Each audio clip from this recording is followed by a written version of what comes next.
Belum pernah makan pempek langsung dari Nah, Palembang. harus ke sini ya, harus dicoba. Ya, we will, insya Allah. Ya, oke.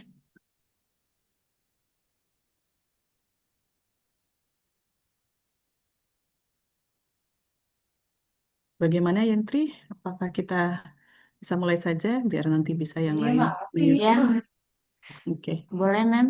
Ayo, siap moderatornya. MC, yuk.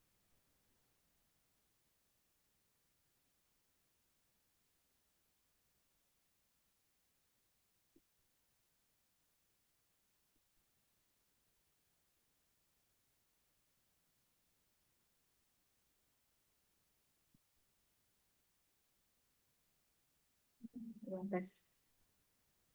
Mantap ini. Apa ya?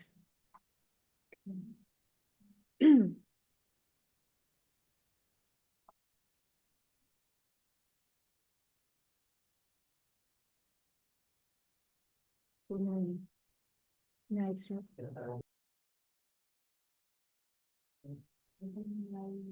Izin mulai, Mem. Semuanya. Oke. So, Assalamualaikum warahmatullahi wabarakatuh. Good morning, ladies. Waalaikumsalam. Okay. Good morning, ladies and gentlemen, and all the honorable guests, the Honorable Rector of Sriwijaya University, Professor Dr. Taufik Marwa SE MSE, the Honorable Dean of the Faculty of Teacher Training and Education, Associate Professor Dr. Hartono MA, the Honorable Vice Dean for Academic Affairs, Student Affairs, and Quality Assurance, Associate Professor Dr. Rita Indrawati MPD, the Honorable Vice Dean for Planning, Finance, Resources, Procurement, and Logistics, Dr. Didi Jaya Santri, MSc, Research, Community Service, Innovation, Downstream Development, Collaboration, Internationalism, and Alumni Relation.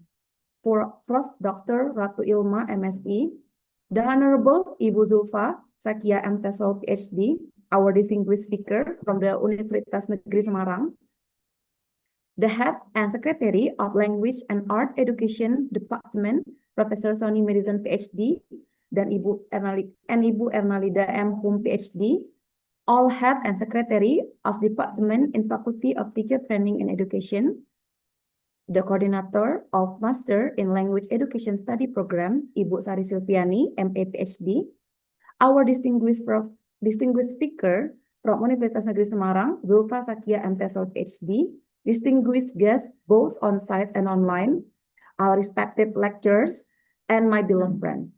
First, let us thanks to Allah Subhanahu wa Ta'ala for His blessing and mercy, which allow us together for today's public lecture organized by Language Education Study Program, Faculty of Teacher Training and Education, Sriwijaya University, with the team Researching Discourse in Critical Literacy. May peace and blessing be upon us, our beloved Prophet Muhammad SAW, who has guided us from the path of darkness to the path of light. I am Ai Fabiola, the master of ceremony for this event today. Allow me to read the agenda for this ceremony. The first, opening. The second, the singing of Indonesian National Anthem, Indonesia Raya. Third, the recital of dua, welcoming speech from the chairperson, welcoming speech from the coordinator of Language Education Study Program, welcoming speech from the Vice Dean of the Faculty of Teacher Training and Education, and the official opening of the event, documentation session, public lecture session, question and answer session, presentation of certificate to the speaker, closing. Without any further ado, let us begin the ceremony by reciting Basmalah. Bismillahirrahmanirrahim. The next agenda is the singing of Indonesian National Anthem, Indonesia Raya, which be led by Nadira. Ladies and gentlemen, please rise.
Okay, ladies and gentlemen, please be seated. Moving on to the next agenda, the recital of dua will be led by Dafran Al-Hajj. To Dafran, time is yours. Assalamualaikum warahmatullahi wabarakatuh. Selamat pagi, salam sejahtera bagi kita semua. Hadirin yang berbahagia, marilah kita berdoa dengan khusyuk. Sejenak kita bersama-sama menundukkan kepala, bermunajat kepada Tuhan agar kegiatan kita pada hari ini diberkahi dan bisa berjalan dengan lancar. Bagi yang beragama Islam akan saya pimpin, dan mohon bagi yang non-Muslim diharapkan menyesuaikan agamanya masing-masing. Auzubillahiminasyaitonirrajim. Bismillahirrahmanirrahim. Alhamdulillahirrabbilalamin. Hamdan na'imin, hamdan syakirin, hamdan yuafi ni'mahu yukafiu mazidah. Ya Rabbana lakum kama yang bagi di jali wajhika wa asmi sultani. Allahumma salli ala Sayyidina Muhammad wa ala ali Sayyidina Muhammad. Allahumma Rabbana taqabbal minna salatana wa syamana wa ruku'ana wa asyudutana wa taharwana wa ta'budana wa taksirana ya Allah ya Rabbal alamin. Ya Allah ya Rahman ya Rahim, saat ini kami melaksanakan kegiatan pada pagi hari ini. Kami mohon kiranya acara ini diberikan kelancaran dan selalu berada dalam ridho-Mu. Ya Allah, Tuhan yang Maha Mengetahui dan Maha Melihat, limpahkanlah kepada kami semua kekuatan, kesabaran, kemudahan dan keikhlasan serta kecerdasan dan kearifan selama mengikuti kegiatan hari ini. Berilah kami ilmu yang bermanfaat, kemanfaatan yang luas dan amalan yang Engkau terima selama kami mengikuti kegiatan pada hari ini. Ya Allah yang Maha Pengasih dan Bijaksana, berikanlah kepada kami iman yang kokoh, akhlak yang mulia, jadikanlah kami orang yang beriman, bertakwa kepadamu, serta pandai mensyukuri segala nikmat-Mu. Ya Allah ya Ghafur, Engkau yang Maha Pengampun atas segala dosa, ampunilah dosa kami, dosa orang tua kami, dosa para pemimpin kami, dosa para pejuang, dan dosa para pendahulu kami. Tempatkan kami dan mereka semua ini dalam lindungan rahmat dan ampunan-Mu. Ya Allah yang mujid, hanya kepadamu lah kami. Kabulkanlah doa kami, Engkau Maha mendengar, Engkau Maha pengampun. Rabbana zalamna anfusana wa alam taghfir lana wa tarhamna lanakunanna minal khasirin. Rabbana taqabbal minna innaka antas samiul alim wa tub alaina innaka antat tawwabur rahim. Rabbana hab lana min azwajina wa dzurriyyatina qurrata a'yun waj'alna lil muttaqina imama. Rabbana atina fid dunya hasanah wa fil akhirati hasanah wa qina azabannar. Wassallallahu ala sayyidina Muhammadin nabi ummi wa alihi wa sahbihi ajma'in. Subhana rabbika izzati ma yasifun wa salamun alal mursalin walhamdulillahi rabbil alamin. Assalamualaikum warahmatullahi wabarakatuh. Okay, the next agenda is welcoming speech from the chairperson, Dr. Yentri Anggreni, M.Ph.D. For Ibu Yentri, time is yours.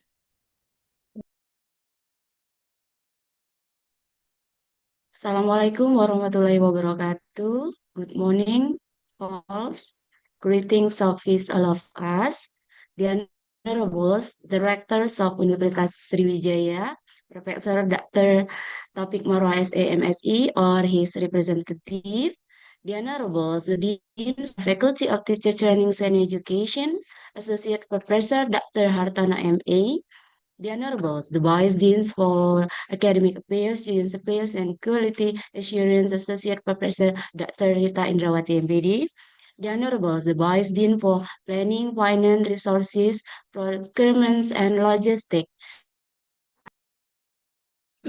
the Honorables, the Vice Dean for Research, Community Service, Innovation, Downstream Development, Collaboration, Internationalization, and Alumni Relations, Professor Dr. Ratu Irma MSE. The Honorables, our speakers today, Ibu Zulfa Sakhiyya, welcome to Universitas Sriwijaya, Ibu from Universitas Negeri Semarang. The Honorables, the Head and the Secretaries of Language and Art Education Department, Professor Sony Mirezen, Ph.D. and Ibu Erna Lida M. Hum, Ph.D. And the Honorables, the coordinators of Master in Language Education Study Program, Ibu Sari Silviani, M.Ed. Ph.D. The Honorables, all study program coordinators in Faculty of Teacher Trainings and Educations, all guests, both on-site and online, all lecturers, all participants and students. Let us offer all praise and gratitude to Allah Subhanahu wa Ta'ala, the Almighty God, for His grace and blessing to which allow us to gather in this Zoom meeting in good condition. Allow me, Yantri Anggraini, as the head of the organizing committee, representing all the committee members, to convey our deepest gratitude for the presence of everyone here at today's public lectures activity with the topic Researching Discourse in Critical Literacy. Ladies and gentlemen, ability to analyze and understand how discourse shapes social reality in this era is very crucial. Through these public lectures, we aim to broaden our academic insight, especially in applying a research method, namely critical discourse analysis or CDA, as a tool to navigate and respond to the social issues through the lens of the critical literacy. We hope this event and the material that will be presented by our speakers, Ibu Zulfa Sakhiyya, M.TESOL, Ph.D.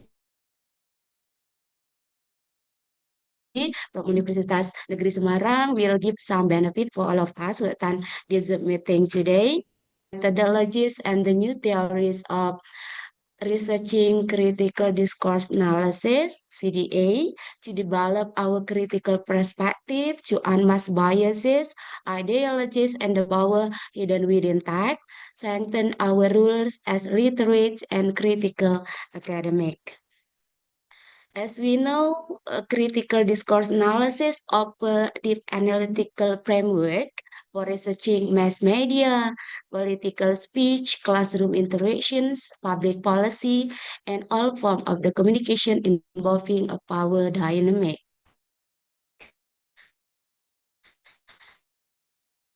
Um, the success without full support from our institutions, our dean, vice dean, the head and the secretaries of department of language and art educations, our beloved coordinators of study program, all professors, lecturers, and all students of master in language education, as well as the hard work and dedication of all fellow committee members who have served during this event.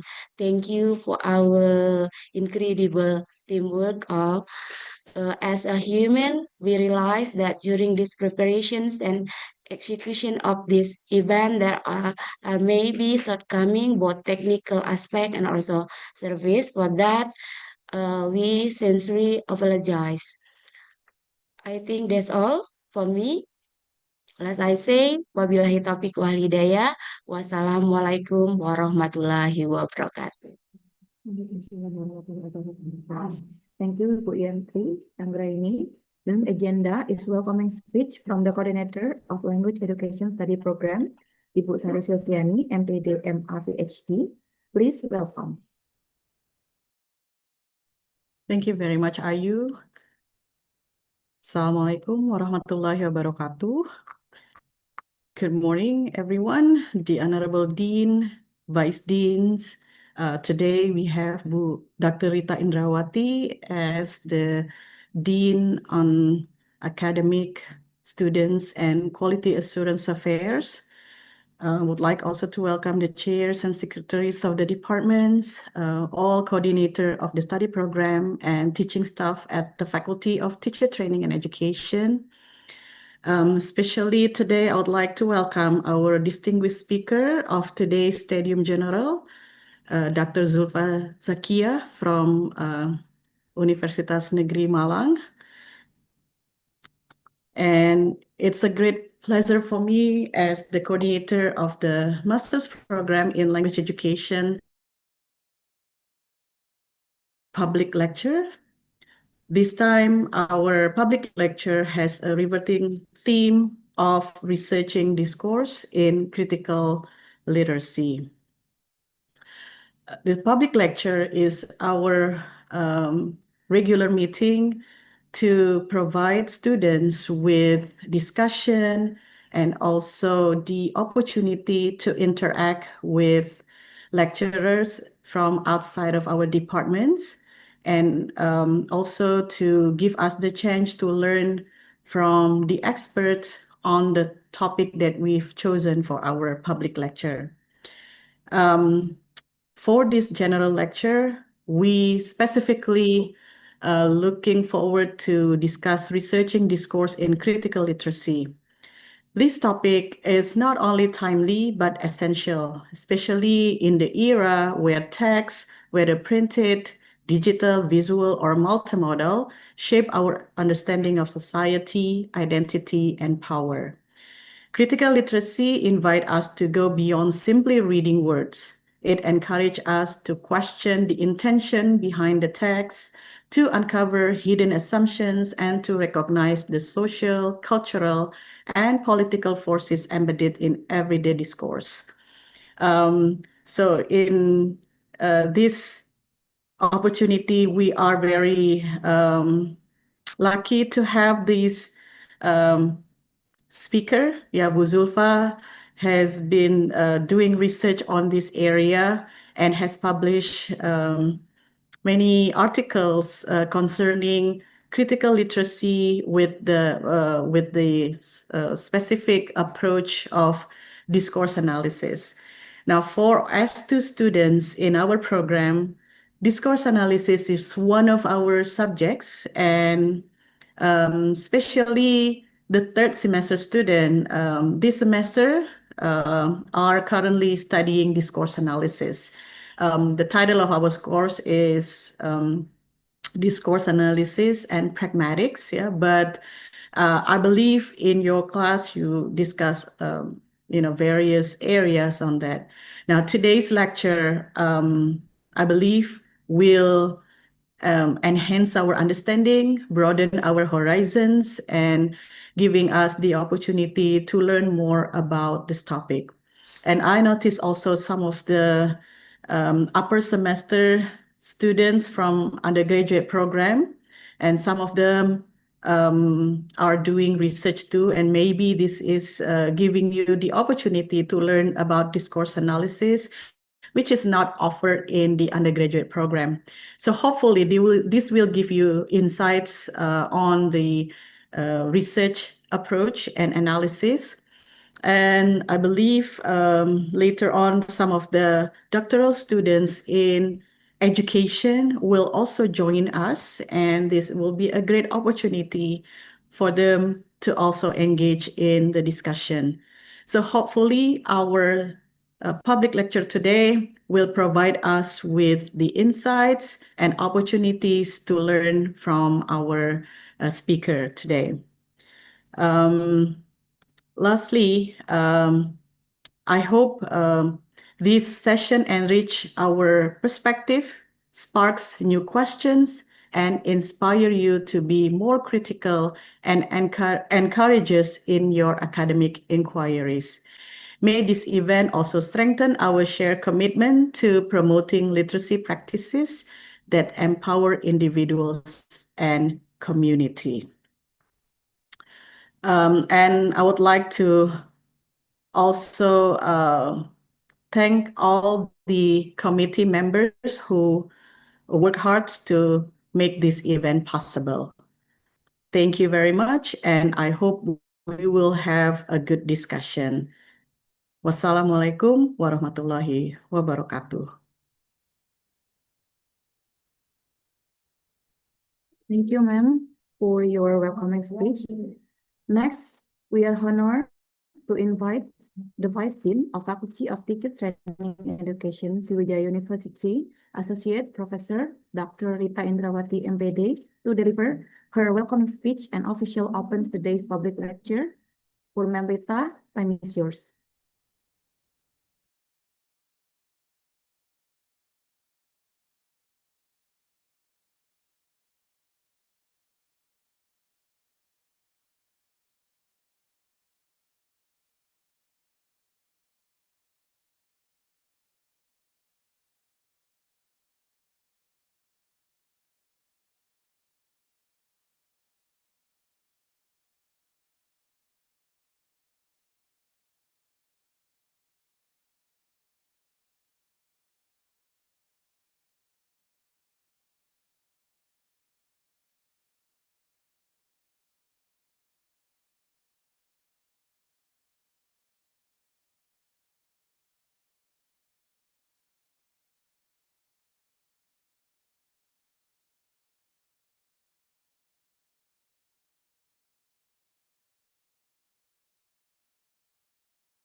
Okay, I apologize. I think our Vice Dean were here before, but she is in the meeting with our guests from outside of the province. So I would like to invite Ibu Ernalida. Do we have Ibu Erna? Tadi ada di sini ya, Bu Ernalida. Let's see. Halo Bu Erna. Tadi Bu Erna ada di sini ya, sebentar.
Well, I think since we cannot reach the secretary who was here, I thought she was still here, but I think well, as a coordinator, I will just take over the opening of this general lecture. So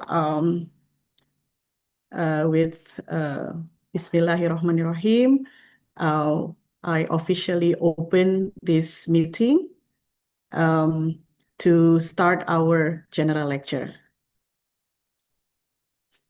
Okay, thank you, MC. Go ahead. Thank you, ma'am, for welcoming speech and for opening this event. Okay, now, now first, we will now proceed with the documentation session. First, we kindly invite the dean, the vice dean, our speaker, Zulfa, Sakhiyya, M.TESOL, Ph.D., and our respected lecturer to join the photo session and for all of the participants here.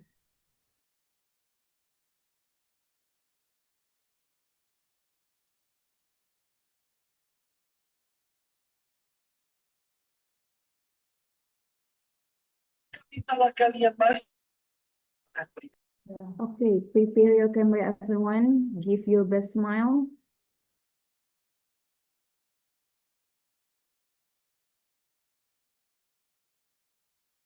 Okay, 1, 2, 3. Okay, the next slide. 1, 2, 3.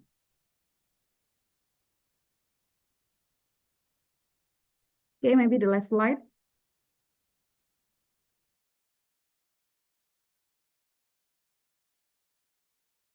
Okay, the next slide.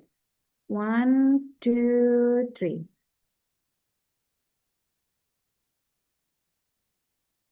Okay, finished. Thank you everyone for give your best smile for today's morning. And now let's prepare for us to give us like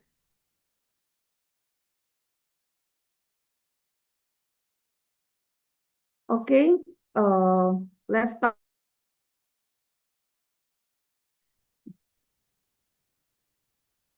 And the public lecture session we have all been waiting for will now begin and will be moderated to Dr. Fitria Aprilia, M.Ph.D. To Ma'am Fitria, time is yours. Okay, thank you very much. Am I audible, everyone?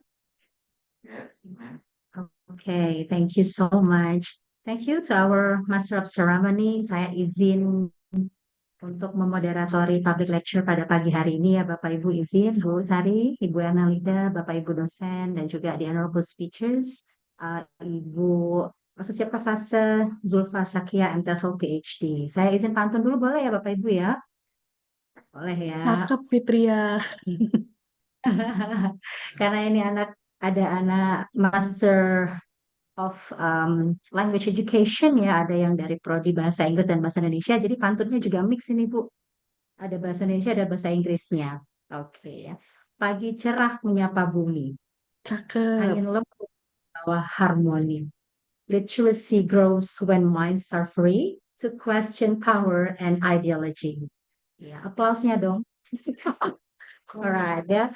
Assalamualaikum warahmatullahi wabarakatuh. Good morning, the Honorable Rector of Universitas Sriwijaya, or his representative, the Dean of Faculty of Teacher Training and Education, Associate Professor Dr. Hartono, MA, the Vice Dean for Academic Affairs, Students Affairs and Quality Assurance, Associate Professor Dr. Rita Indrawati, MPD, Vice Dean for Planning, Dr. Didi Jaya Santri, the Vice Dean for Research, Professor Dr. Ratu Ilma, MSE, and also our Honorable Associate Professor, Zulfa Sakhiyya M.TESOL Ph.D. as our distinguished speaker from Universitas Negeri Semarang, the heads and secretaries of Department, Language and Art Education, Prof. Soni Mirzan, Ph.D., and also Ibu Ernalida M. Ph.D., all heads and secretaries of departments, the coordinator of Master Program in Language Education, Ibu Sari Silviani, MPD, MA, PhD,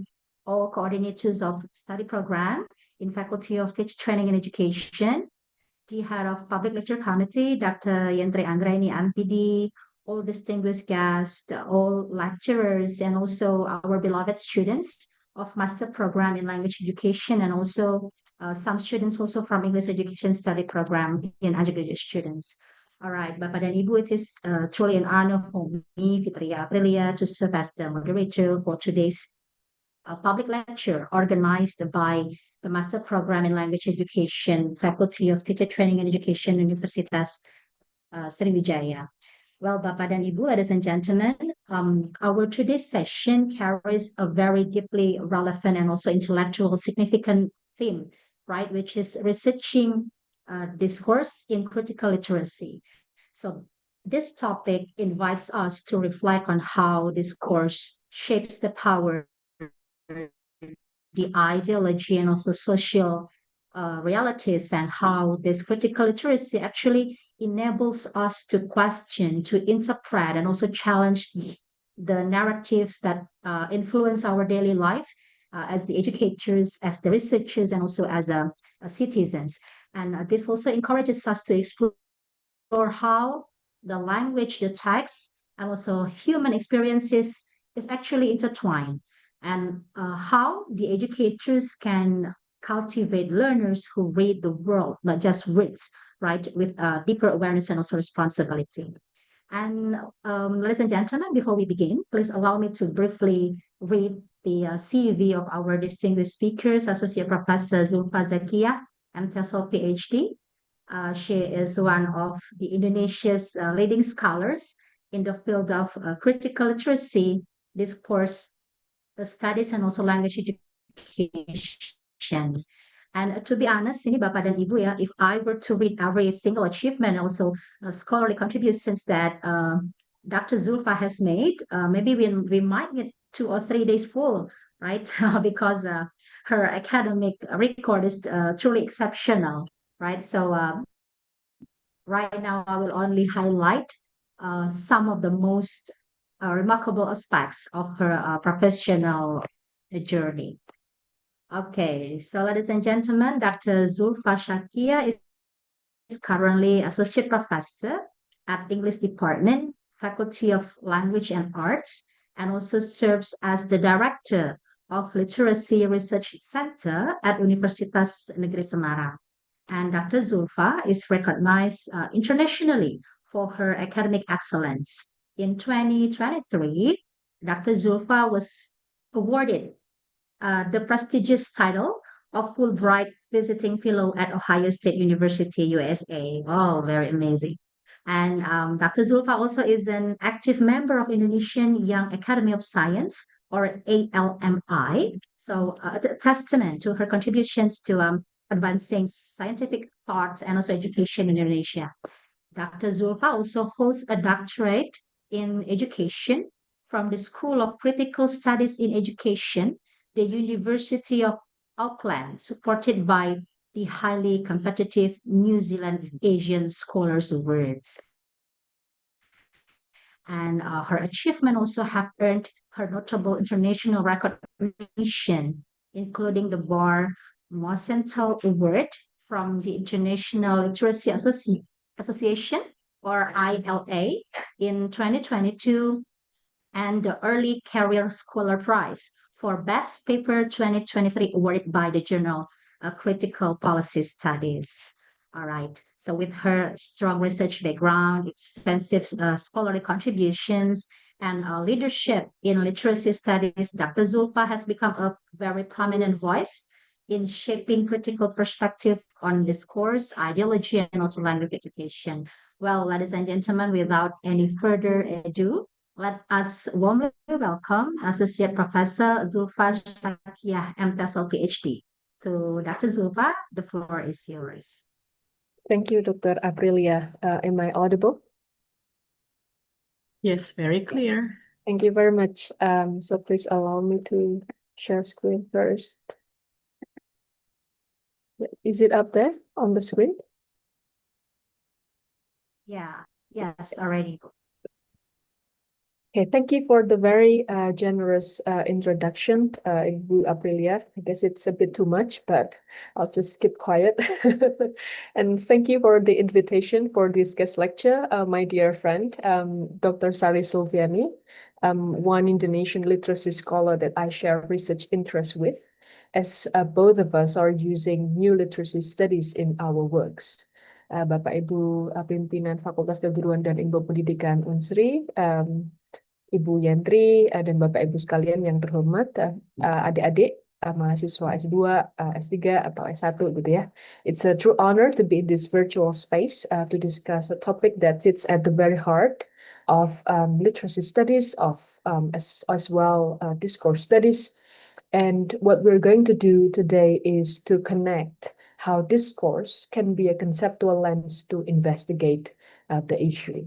And for this particular talk, I will be synthesizing from these previous works that my colleagues and I have done at our Pusat Kajian Literasi di Universitas Negeri Semarang. So I will start by this statement because I see that here most of the attendees, the students, as well as I think the academic staff as well at FKIP here in this event is female. So I guess it will be a relevant angle to us why gender. So at Pusat Kajian Literasi UNES, our focus for the last maybe 4 or 5 years has been on literacy from a gendered perspective. So why gender? We've got actually two main reasons. The first is that because it is gender perspective is actually a very foundational, critical lens that encompasses the complex issues like social justice, inclusion, and ecological awareness, and try to offer alternative solutions. So here we could say that gender is the mother, if we use the metaphor for that, and as well as the actor here, the mother of all critical perspectives. And third, maybe because here in Indonesia, I guess historically speaking, women's movement have been historically starting with a process of consciousness raising that uses literacy as its primary tool. So here, adik-adik, I would address the students as adik-adik because I think that I'm not young anymore. So I think most of us here are very familiar with these three figures. There are actually many other figures. Sorry to just compress only three figures here, but we've got at least these three figures that can be the like powerful figures for us to look up to. First, we've got Ibu Lasminingrat. She is an indigenous woman, a literate in Dutch.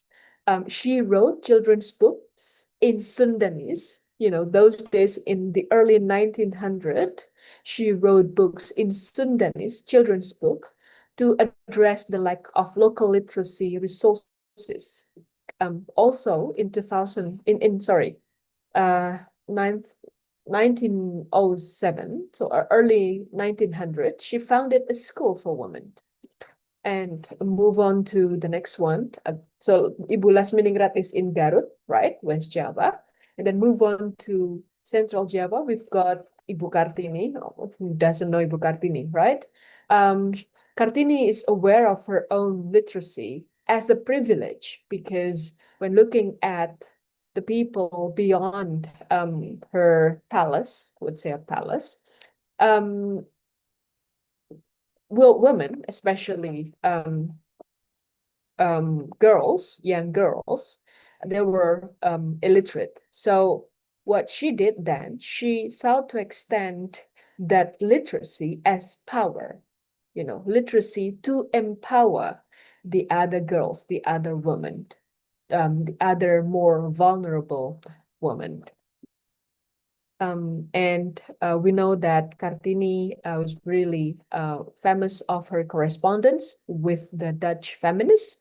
There is Ibu Stella Zehandelaar and Ibu Abendanon.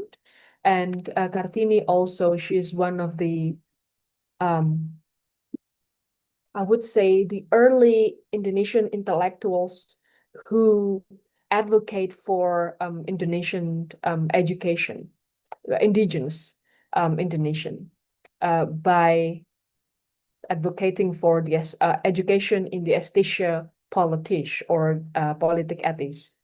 And then all of her correspondence with Stella Zehandelaar was then compiled into a book, and it's called Habis Gelap Terbitlah Terang, or The Door Duisternis toch licht. I don't know if I'm pronouncing it right in Dutch. And then we move on to the next one is Ruhana Kudus. Ruhana Kudus doesn't come from Kudus. I am from Kudus in Central Java, but Ruhana Kudus actually is from Koto Gadang. She was the first female journalist. So I guess it's Sumatra, so it's near Palembang. She's the first female journalist. And I think because of her literacy practices as a female journalist, she was well aware of her literacy power as well, as a privilege, and then she established a school for girls in Bukit Tinggi. So she's got that similar spirit as Kartini as well as Lasminingrat. So these three examples reveal a pattern in the early 1900s of women's movement. And there is one single red thread here.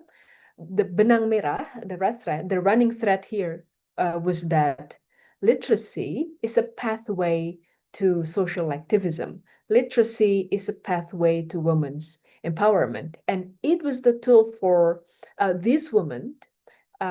Literacy is the tool for this woman that they used to empower and advocate for themselves first, and then to other marginalized groups, similar women and the indigenous community. Because we know that those days, the Dutch education system was only built for priai, or for the elite group only.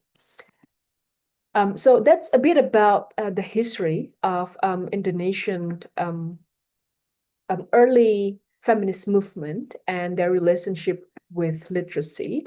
But then now, if we look at the current global data on literacy and gender, we have an interesting data here from the UN and PISA.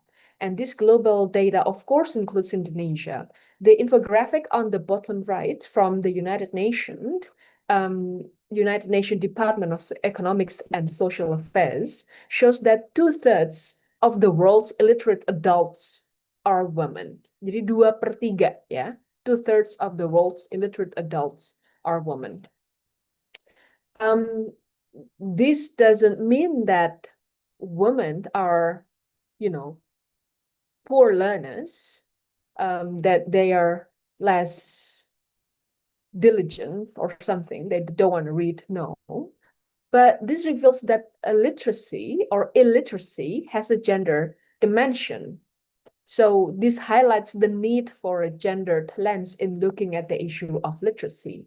And of course, as I said, this isn't because women are poor learners, but it reflects the gender discrimination in access to education, as well as the burden of domestic labor shouldered by women, especially in developing nation, because the data of the illiteracy rate are coming from the developing rather than from the developed countries.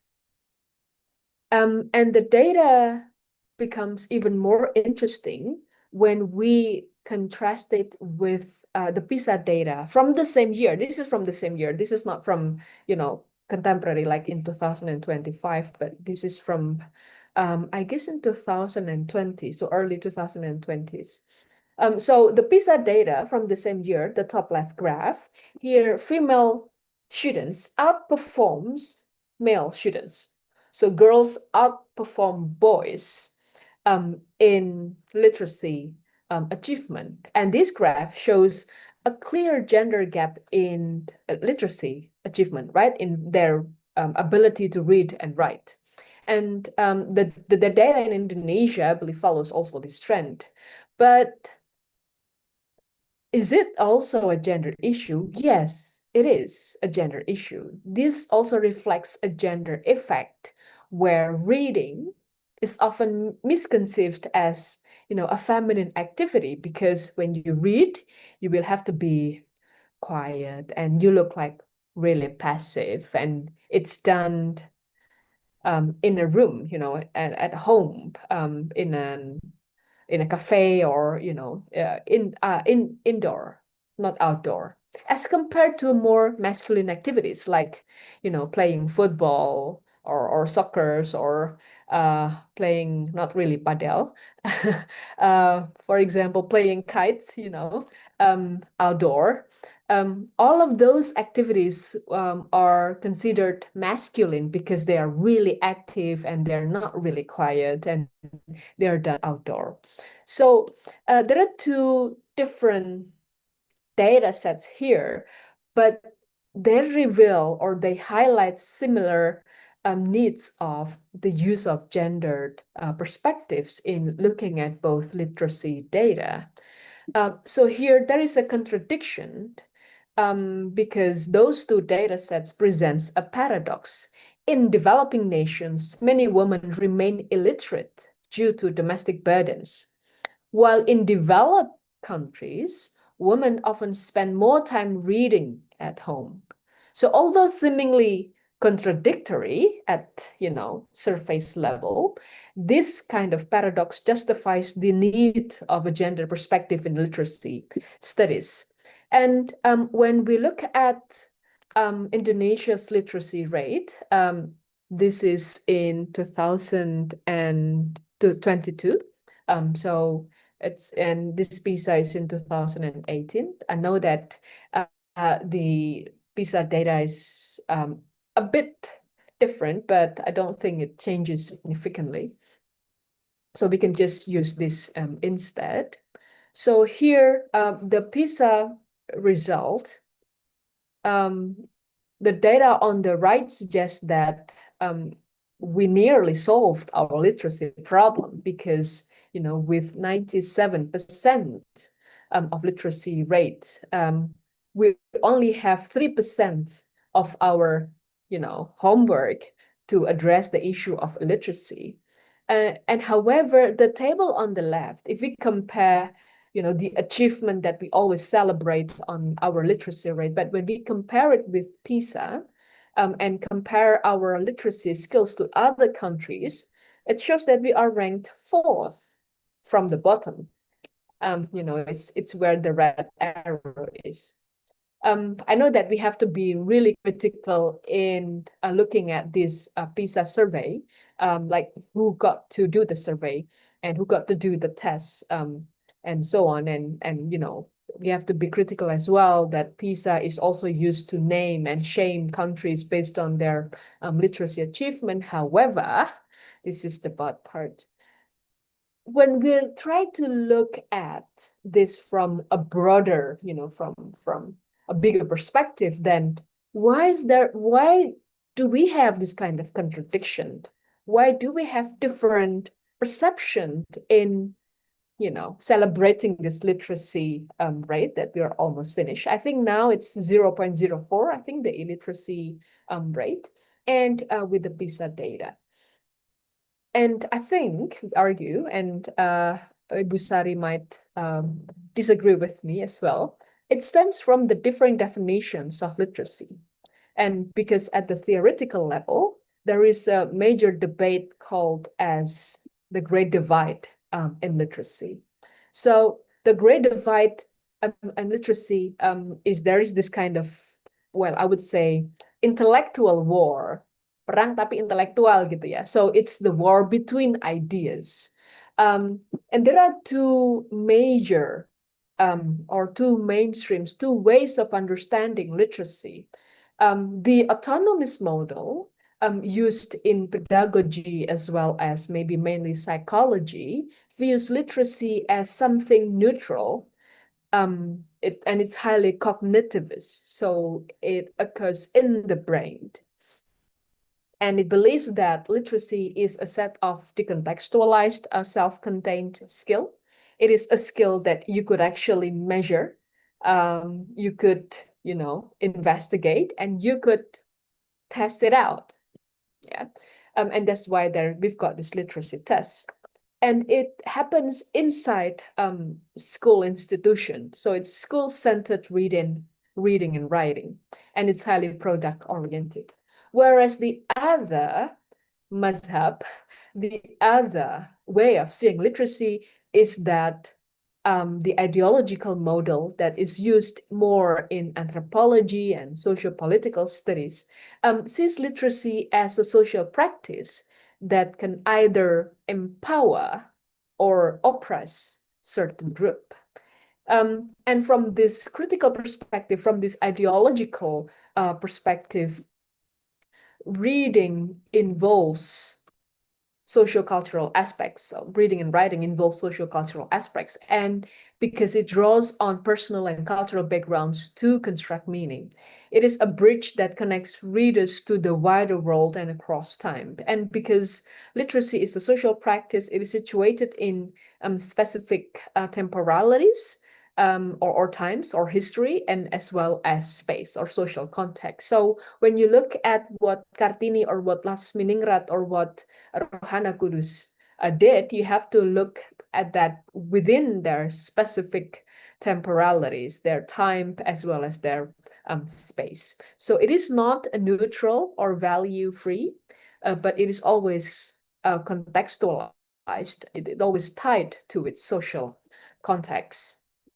And it's highly process-oriented. So when you look at what Kartini, if you watch the movie, have you watched the movie? I hope you have. If you watch the movie, you see that Kartini was really sad, at the same time, simultaneously sad, angry. Why is it only me who who can read, and so on. That kind of feelings and attitudes, keberpihakan gitu ya, and her social relationship with the people then lead to what she did to the Jepara people. So based on this kind of historical and then contemporary backdrop, it leads to our research questions and objective of our study. It was done in 2000 during the pandemic. So we formulate the question as, what alternative understandings may we draw upon in giving new meanings to literacy as practiced by grassroots communities? And because that time we're working with a feminist organization, I would say, It's called Women's March Serang. It is the branch of Women's March from Jakarta as well as from the United States. I guess the center is in New York. Women's March Serang is, I think, pretty unique because it's born out of literacy community in Cilegon in 2011.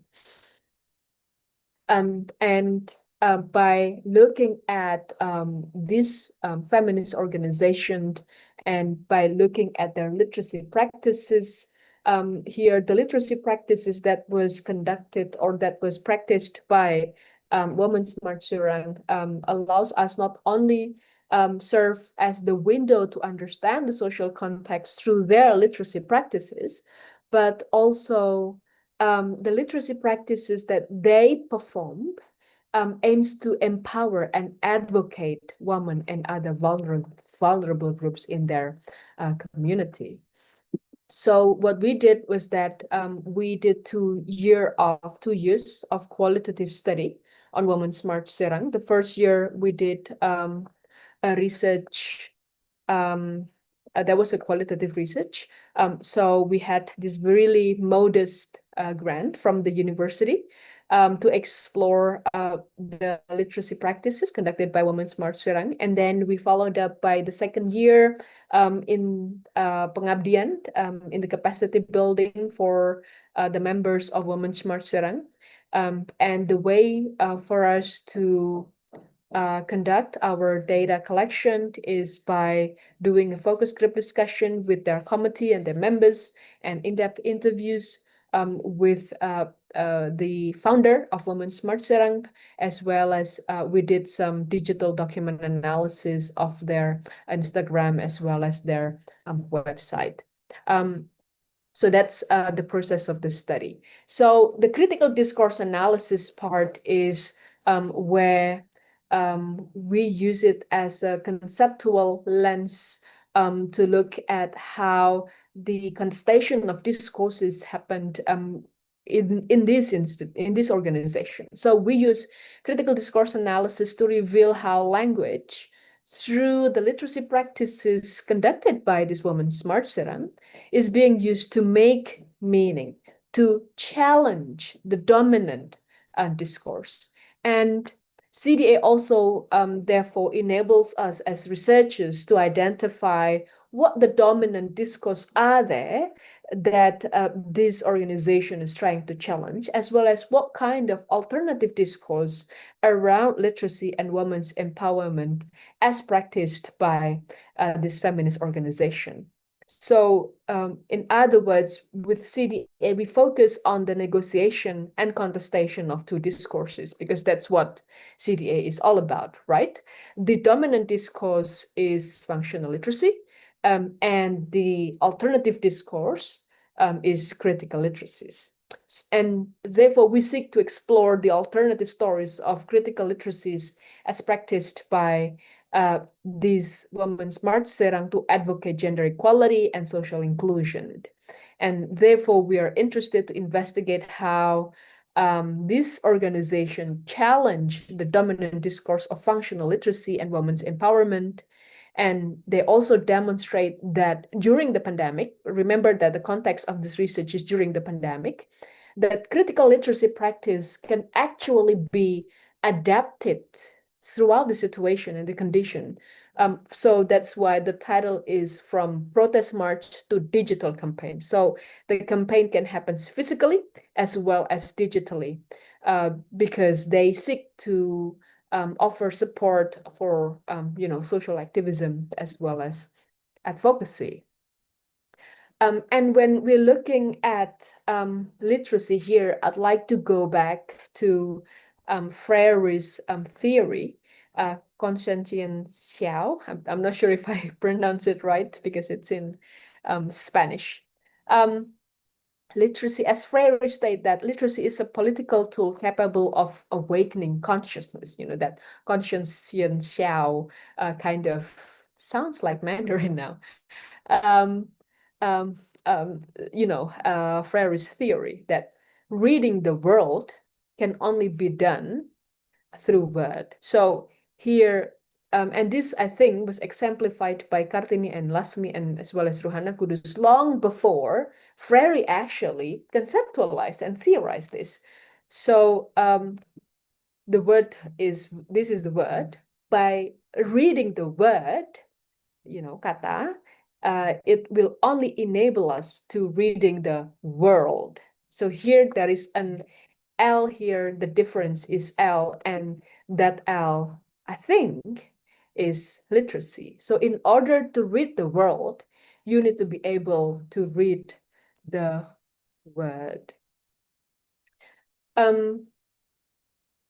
Other literacy, a more feminist literacy scholars like Nelly Stromquist argue that women's empowerment actually is a direct descendant of Freire's concept of consciousness raising.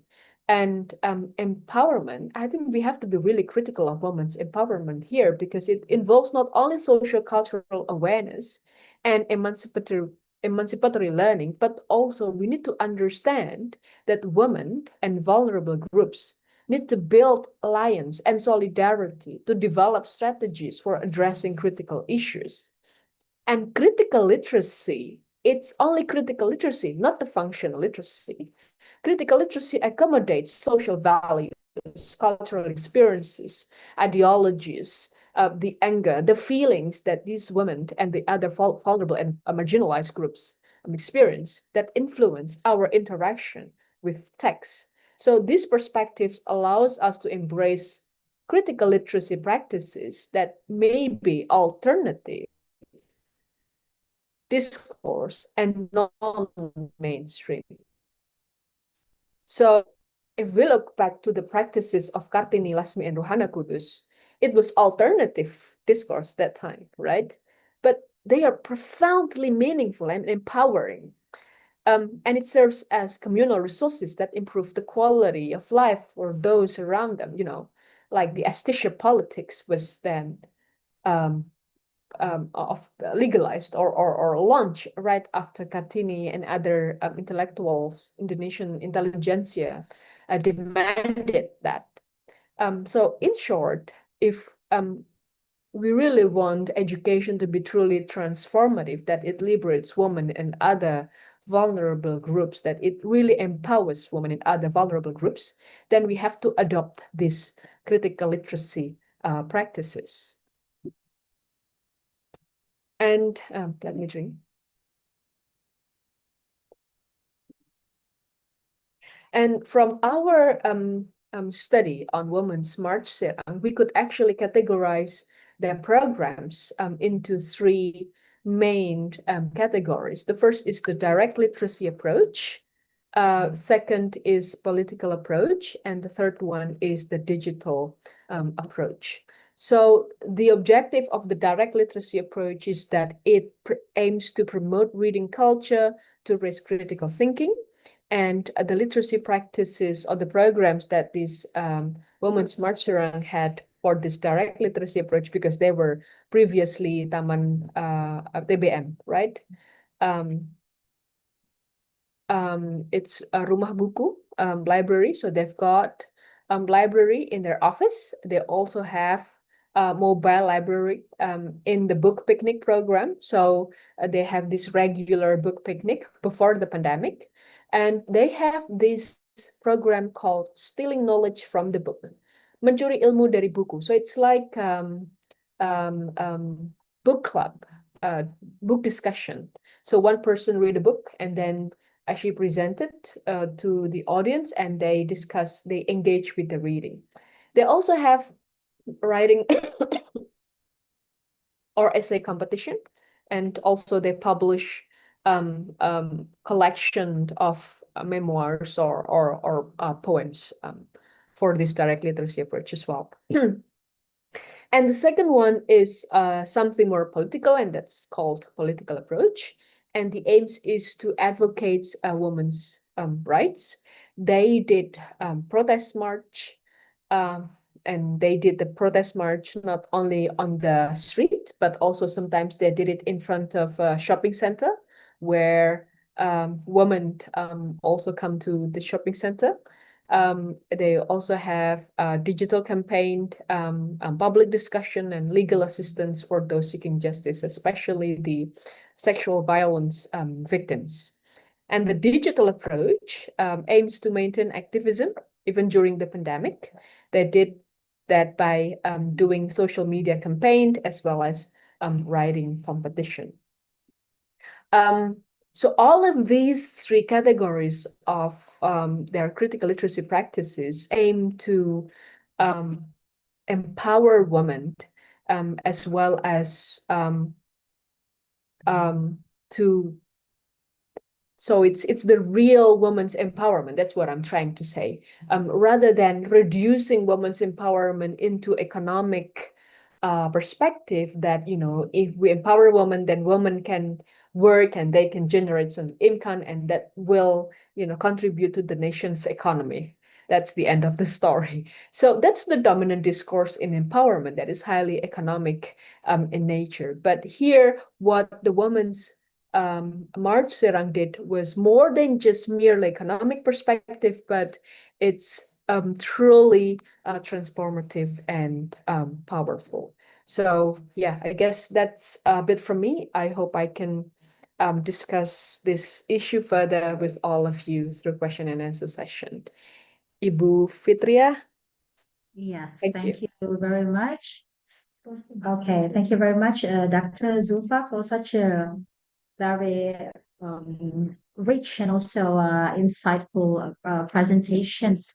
Yeah, so your discussion before has actually expanded our understanding and of how this discourse can shape the knowledge, the power, and also the identity, and how this critical literacy actually allows us to challenge that taken for granted assumptions in the text and also in social practices. All right, ladies and gentlemen, we will now continue to the question and answer session. So I kindly invite the participants to share some comments, questions, or responses. You may raise your hand directly, or you can also type the questions in that chat box. And please make sure that your questions are concise and don't forget to state your name. And for students, you can also state your study program before asking. Okay. Do we have the questions already? Okay, no need to be shy, everyone. Yeah, as we are all here learning together from having the discussions that has been discussed, yeah, by Dr. Zulfa. Okay, While we are still waiting. Okay, yes. waiting for the, the audience and we prepare the questions, I would like to let you guys know that we use Bu Zulfa book, in the very beginning of her presentation, read book entitled, what was that again? Education Zulfa? in Indonesia. Yeah, Education in Indonesia. Thank you. Ibu Zulfa has kindly given us the access to the book. So 2 years ago, I used it in my class, and now I don't teach that class anymore. But it's still part of the required text that we read in our critical issues in education course. That's the course, Bu Sari, critical issues in education. Critical issues right. in education. We have the course that's for the first semester student, particularly in BKU Bahasa Inggris. Yeah. So you guys might be familiar for those of you who has taken the class. So we have that book, the book. So we have the access to that. Very interesting, topics discussed in the chapter. And I actually just share also the article that Bu Zulfa explained in our discussion. So I hope you have the time. Yeah, I just sent you can relate to this presentation. That is some of the points are from the article. So just ask questions just like when you are in the class. Yeah. Okay. Actually, Ibu Sari and Ibu Zulfa, we also have participants from We haven't outside of had a class Unsri. Yeah. specifically entitled critical literacy, but it's embedded, I think, in many of our courses, especially when we discuss critical issues in education. Do you have a literacy course, Busari? In S2, not specifically, but it's in the critical issues Right, because in under UNES critical issues in education we have deals with the literacy education for a doctoral student. So we have literacy education, but that's only for doctoral students and not yet in the master in student. the master's program. Yeah. Yeah, I hope that in the new curriculum we can find the related courses on that critical literacy. But we're working on that, the naming of the course and what to include with all this bahan kajian yang begitu banyak ya. So we're thinking about how that would be embedded in the courses. Yeah, and Interesting. Bu Tiwi, I think in UNESA, I think she started to embed literacy in the master level. I'm not sure how, but yeah, she could, promote new literacy studies in the master level, which is interesting, right? I mean, Yeah, we that's should great, learn from her. Yeah, I hope we can. Well, we already embedded it in the courses, but not with this specific name of the course. I mean, which is very essential actually to have. So yeah, we hope that we can formulate a specific course on that, and maybe and also Bu Zulfa, we are in the process of building a pusat kajian just like in UNES. So hopefully that you can give some insights on this.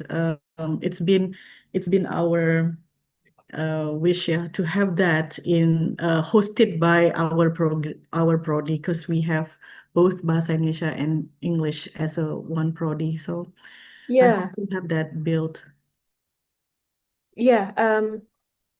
That's the concern that I was having after I finished my PhD, and then I met with you, Buisari, and with the others, with the other literacy scholars, I mean in Indonesia, because I think if we keep thinking of what is it, language education, and there is a segmentation or compartmentalization, because we were compartmentalized, right, in terms of study programs based on the language that we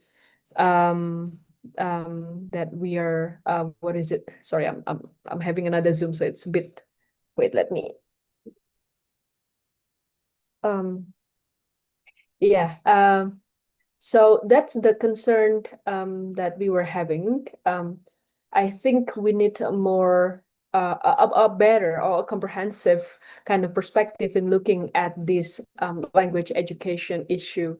So rather than looking at it from different typology of language, I would say, why don't we look at it from a literacy perspective? Because yes, each language has their own functional literacy strategies, like whether it's what is it, phonemic approach or it's other kind of approach. But then I think there is something really important that we miss out if we concerned on the typology of language rather than with literacy. So that's why we have this Pusat Kajian Literasi as a community, epistemic community, because it is not, it is community that aims to bridge discussion as a forum, as a space for us who have a shared concern, despite languages, they may come from Japanese study program or Mandarin or even Bahasa Indonesia, to share consent on the issue of literacy, and because there is an intersection in that level, right? And we have to look at it from specific socio-historical context as well. So the way we did that was a bit not random, but we've got this Fulbright visiting scholar from Rochester, Dr. Jane Lemus, who is also in literacy. And I shared my concern with her. And then she said, why don't you, make this kind of community? And then we formally established Pusat Kajian Literacy with her as our first supervisor. And because it was firstly a pro bono kind of organization, so we didn't receive any support or whatsoever. So we did bit by bit, a little proposal, even pro bono research. But then only after that, after several years, we managed to attract, big grants from Department of Foreign Affairs and Trade, Australia, from United Kingdom Research and Innovation, the UK, and from other countries as well. So we have to start small and then hope that it gets bigger. So that's a bit about Pusat Kajian Literasi, Bu Sari. Yeah, that's a long effort, yeah, to be recognized, but it's a space for us scholars to really think about what matters outside of the pressure for more of a autonomous literacy or this achievement of things, I mean, even PISA, as you mentioned, is approached in a different way. But it's really important to focus on critical literacy. So really delighted to have this conversation to start, and I hope that our community here also has shared these ideas. And I think I'll go back to Fitria. I'm sorry, Fitria, this is really a good opportunity for me to talk with Zulfa. It's been Right. a Okay. hectic end of the year that we didn't really have a time to actually have this really rich discussion. And I believe there are some comments that you probably want to share or question from the audience. Go ahead. All right. All right. Thank you, Ibu Sari. So actually, we have some questions in the chat box. The first is from okay, Pak Hasbi. The question is, there are several issues currently in Indonesia, such as free speech that is slightly controlled by the government. So how do you see this phenomenon in the perspective of a gender paradigm? Okay, that's the first question. Ibu Dr. Zulfa from Can I Pak. go? Yeah. Yeah. Can I take the first question first, Ibu? Then we move on to Okay. other question. Yeah, sebelum lupa. All right. All right. Thank you. Yes, yes, there is. Ini Pak Hasbi tadi ya? Is it Pak Hasbi's question? Because it's mentioned Yeah. from. Yeah, I think Yes. so. Yeah, free speech, I would say it's academic freedom. But my other research with scholars from the Indonesian Young Academy of Science, we look at academic freedom. And yes, there has been indication of repression and suppression of our freedom of speech, although it's on the basis of research. So academic freedom is not just free speech, like whatever speech you want to produce, no, but it is actually critical research that has been suppressed because the nature of this critical research usually it destabilize political stability. And sometimes it interrupts, the dominant discourse, as we said earlier. So, for example, if you remember, I think was it 1 or 2 months ago? There is book banning or book burning. That's also one of the evidence of this suppression on academic freedom. So we don't actually live in an environment or in a I would say an ecosystem that allows us to think critically as well as speak clearly on what we have in our mind, and either it's from quality research or not. So I guess here for the question, I think we need to narrow that down or make it more specific. So it's not just free speech, but I think it's more academic freedom because we are academic community. And yes, book banning is one, or book burning, jadi pembakaran atau banning itu apa? Larangan ya. Buku, yeah. That's one evidence. And then second, also a banning on public discussion. So we collected several events on which public discussion was disbanded. Jadi misalnya discussion on something that is related to communism as a party, for example, or sexuality. So that's a bit taboo for us to make it as a public discussion. So that's why it's been disbanded.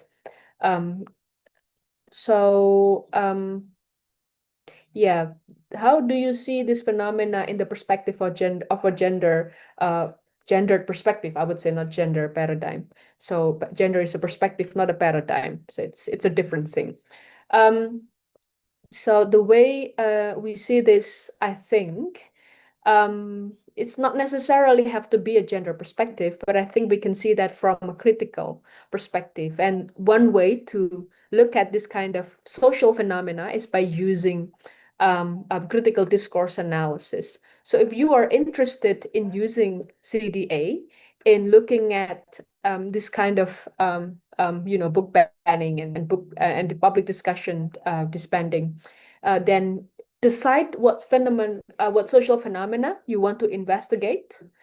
So like what I did was I decide, oh, I want to do a research on this feminist organization, or I want to do research on, the other day I did a research on Kanjuruhan tragedy, that football stadium in Malang here. Oh, I'm currently in Malang in Kanjuruhan. And after you have decided which social phenomena you want to investigate, only then you could identify the discourses that are circulated around that social phenomena. So the discourses here is the sets of ideas within that phenomena. So for example, in Kanjuruhan tragedy, Bapak Ibu pasti tahu ya, kemarin ada sepak bola itu, tragedi di stadion.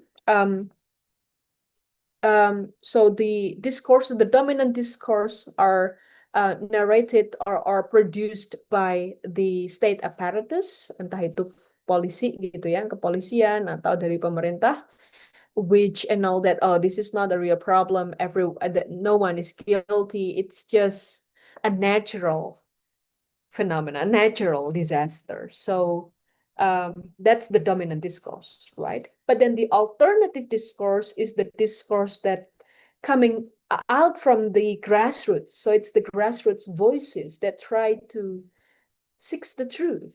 They want to still seek for social justice of their, sons or daughters or family members or best friends who has been the victims of the Kanjuruhan tragedy.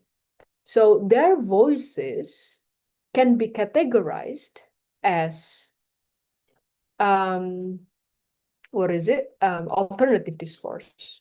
So after that, after mapping out the discourses that circulate around the social phenomena, then we could then what is it? Present it as research findings. So that's one example for what is it? Doing a critical discourse analysis for a specific phenomena. So the same thing if you want to do our on book disbanding, for example.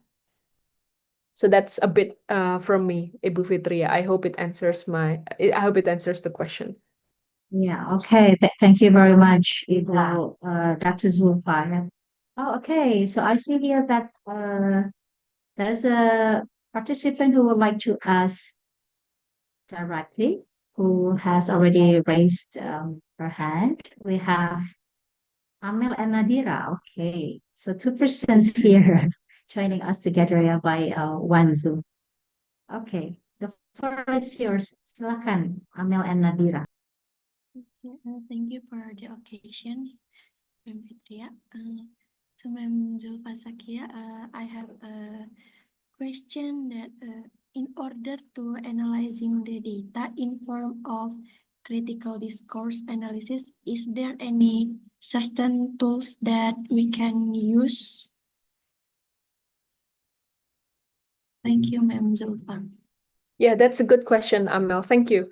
Yeah, I'm aware that now after the invention of artificial intelligence, there are so many AI platforms that could actually be used for research assistance, right? There is like research rabbits who can map out literature, for example, and there is a Google Gemini who could actually be used to do some kind of thematic analysis from many data, and so on. But with CDA, especially because it's a CDA, not TODA, not the textually oriented discourse analysis, because there are two broad categories in discourse analysis. The one is textually oriented discourse analysis, which is corpus linguistics, I would say. So with corpus linguistics, you could use NCOG, for example, but that's not the critical discourse part, and that's not my area of study. My area of study is critical discourse analysis. It's the other approach in doing discourse. So first one is corpus linguistics or textually oriented discourse analysis, and the second one is critical discourse analysis.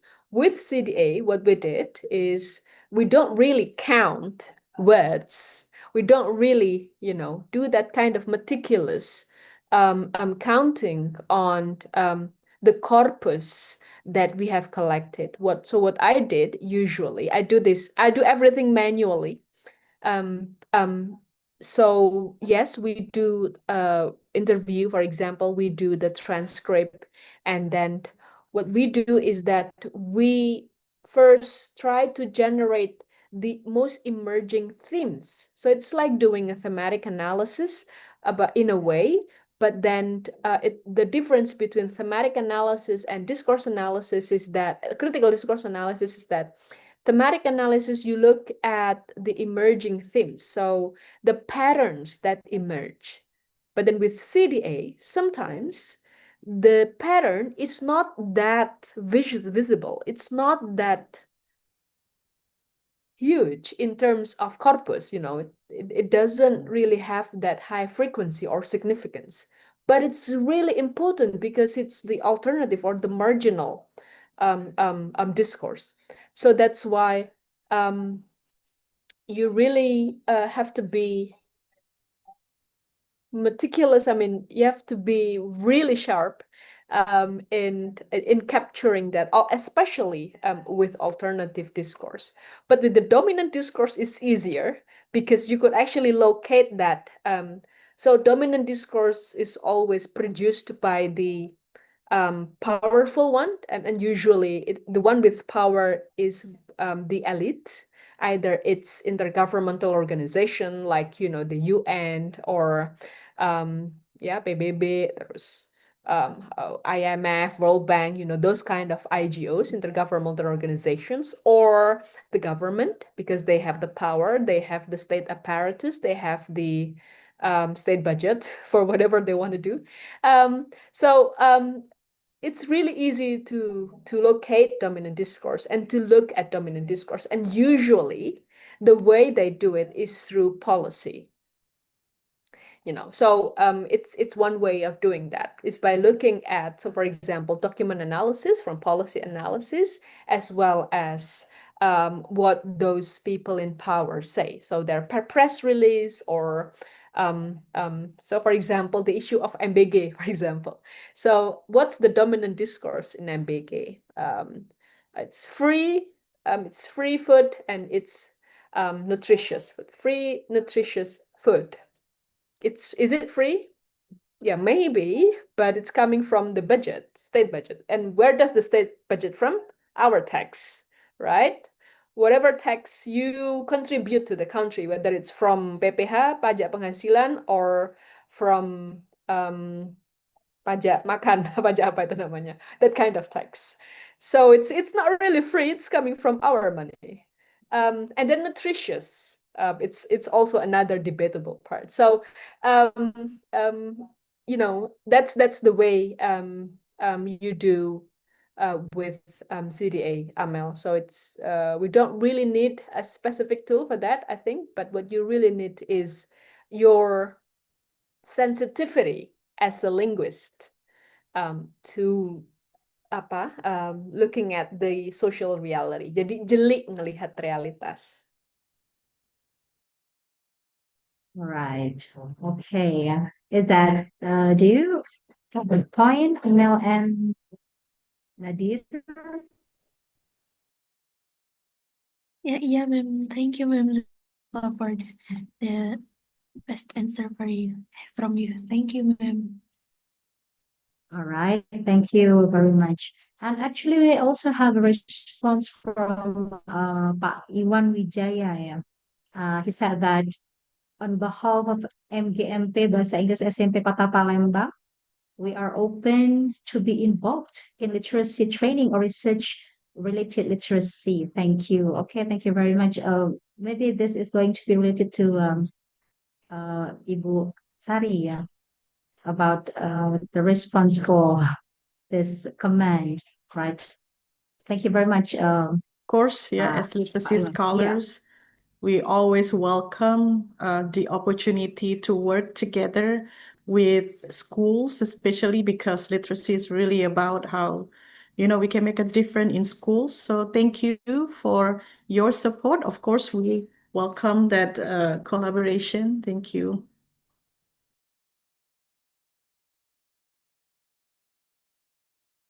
All right. Thank you very much, Ibu Sari. Maybe coming to the next question, we also have the questions from Ibu Rahma. It is about how can educational methods be adapted to support boys and girls differently, especially in literacy development. Thank you very much. Okay, that's the question. Dr. Zulfa from Ibu Rahma. The third question, right? Yeah, thank you, Ibu Rahma. How can educational methods be adapted to support boys and girls differently in literacy development? Yes, that's a really good question. Yeah, and when we're looking at data, the way boys and girls do differently in literacy, I think with the gender differences and the way their brain, their cognitive processes, as well as their their kinesthetic kind of tendencies needs to be attended. And yes, I think the best way to do it is to diversify our approaches and techniques in teaching literacy. So we cannot just, as we always celebrate with the literacy programs, the school literacy program, that it has always been number one mandatory reading, 10 or 15 minutes reading in the beginning of the class. That's pretty much uniform and a dominant approach in teaching literacy. And that's first. And then second, reading novels and then making summaries of those novels without giving feedback. That's second. And then third, writing stories and then collected into one and so on.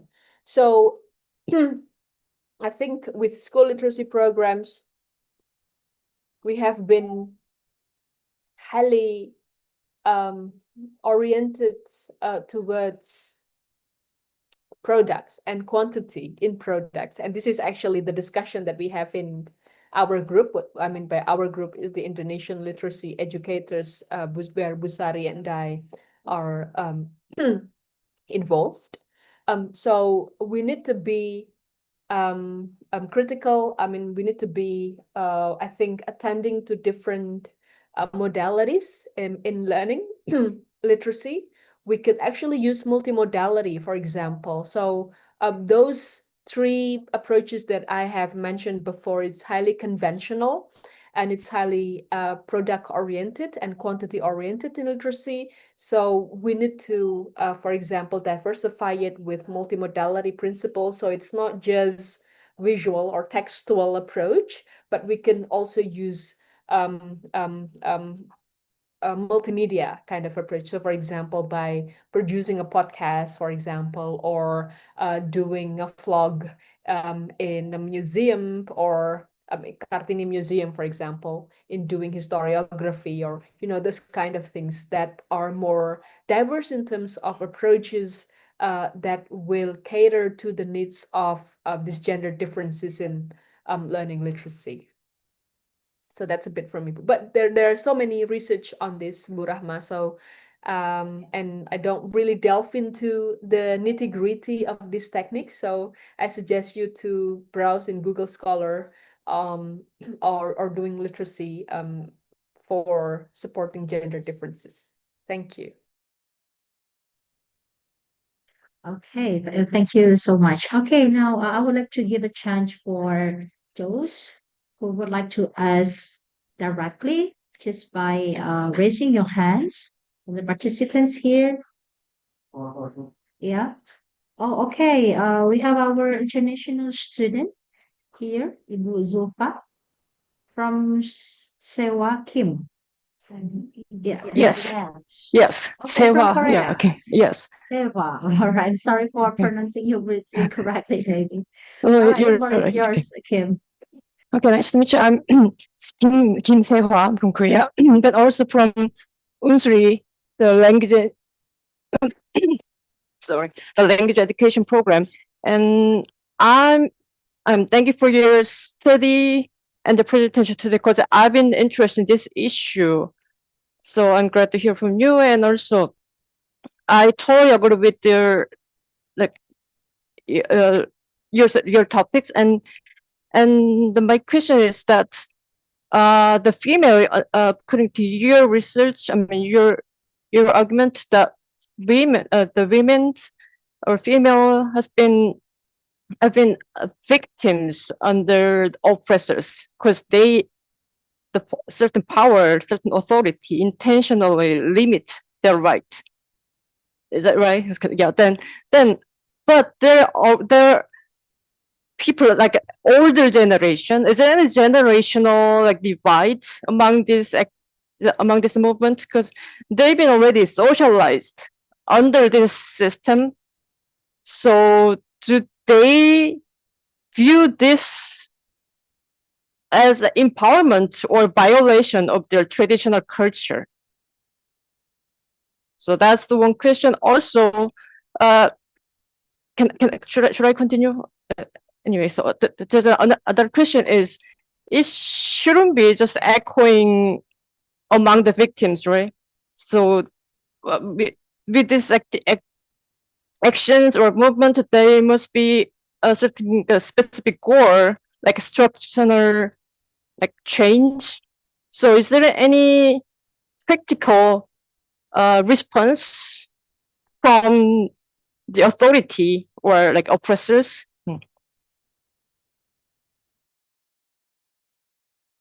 Yeah, thank you. I'm sorry, I didn't really hear clearly because I think the internet signal is come up and down. Bu Fitria, can you help me to Okay.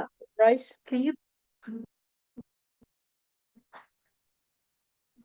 Okay, Kim, can you shorten the question? I mean, you just come up to the questions. Can you Okay, hear me now? all right. Oh, okay. Okay, so first question is, it's yes, shortly. So is there any internal resistance from the women who've been socialized under that structure already? So traditional roles. That's first question. And the second question is, any practical or any positive response from the oppressors? Because it shouldn't be just echoing among the victims. Yeah, thank you. Thank you, Kim. I think that's a really important question. And here, Pak Hasbi has been kindly typing it down here. Okay. Pak Hasbi or Bu Hasbi, sorry, in the chat box. So the woman, female, a woman has been victims of oppressors. Is there any generational divides or challenges in this issue, or do older generation view this as a challenge to their tradition? Yeah, I guess Korea. Which part of Korea are you from, Kim? Is it Seoul or other cities? Oh, yeah, so Seoul. Okay, I went to Seoul in 2022. I guess it's a beautiful city. I love it. The public transport is highly reliable. It's a clean one. I like it better than Tokyo, I guess. Right. So thank you for the question. Generational divides in this issue. Yes, I guess there is intergenerational divides, you mean. So it's not generational, but it's intergenerational divides. If we're looking at the history of feminist movement from the 1900, the first feminist movement, the second and the third, I think it also resonates.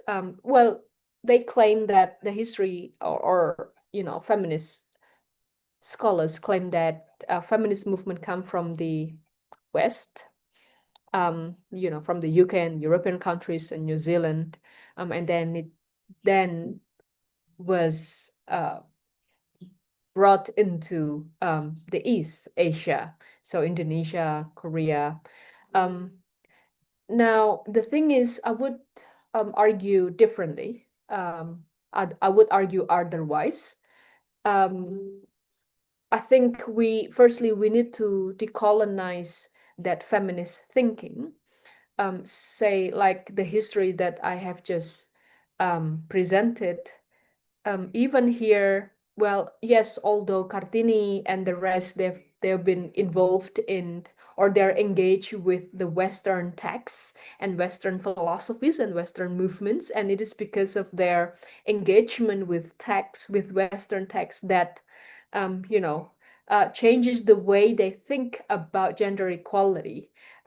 They sense something is wrong in their vicinity. Women should not be treated this way. But then I think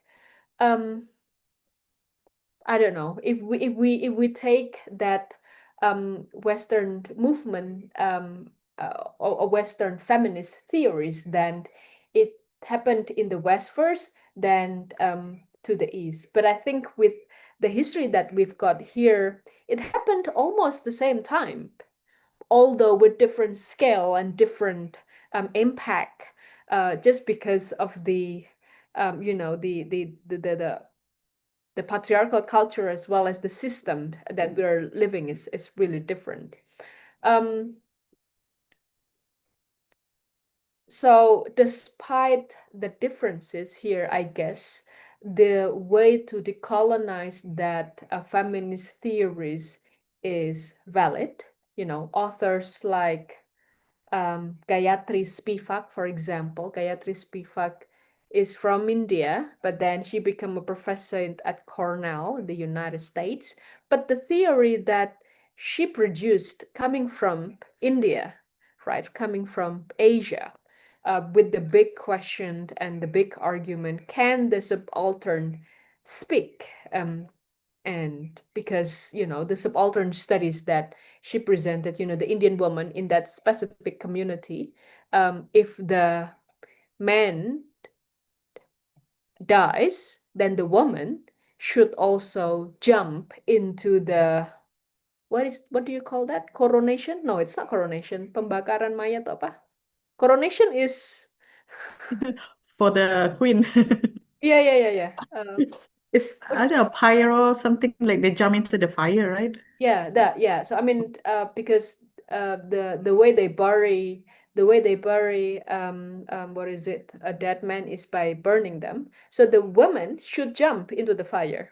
So that's the subaltern studies. But then if the woman dies first, the man would remarry. You see, the gender inequality here is really stark. I shouldn't laugh in that, but when we are hopeless, we just laugh.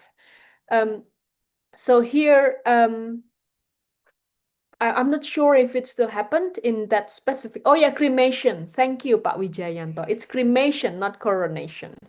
It's being cremated. So within this contemporary society, I think when we are saying that women has been the victims of oppressors, I think it's a too what is it, absolutist way of saying that. Perhaps we could say that because now in the modern society, women entered the workforce and women joined the university. They did their bachelor degree, their master degree, and so on. But when we're looking at, for example, leadership position, then who becomes the rector, who becomes the dean, that we can actually count how many female deans and how many female rectors throughout Indonesia or in Korea. That also answers, because if we're looking at the statistics of how many girls are registered in the university, there are more female students than male students.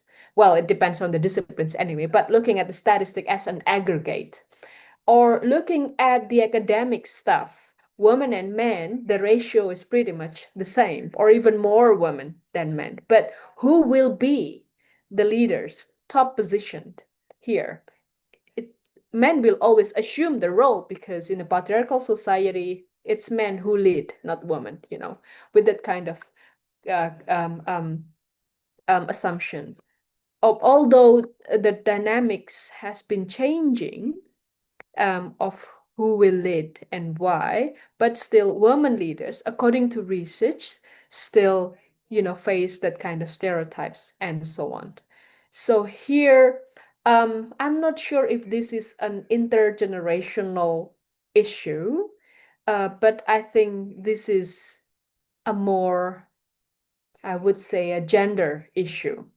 So that's how I'm responding to your question, Kim. I'm not sure if I answer your question at all. Thank you. Okay, how about that, Kim? Hello, Kim. How about that?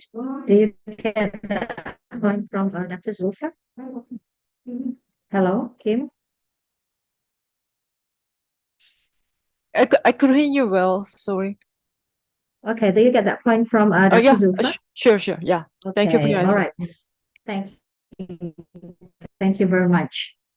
Okay, so coming back to the chat box first, we have a question from Maria Delila.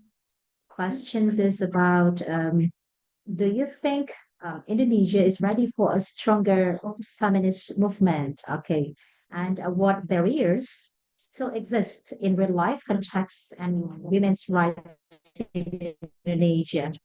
That's the questions from Maria, Dr. Zulfa. We have it in our chat. Oh yeah. Sorry, I just All found the it. questions, yeah. All right. So it's about a feminist movement. Do you think that Indonesia is ready for the stronger feminist movement? Yeah, I think now we have more we have more what is it, women organizations who claims as feminists, either and they work in different sectors. Some of them are work in ecology or climate change. Some of them are in health, sexual violence, and so on.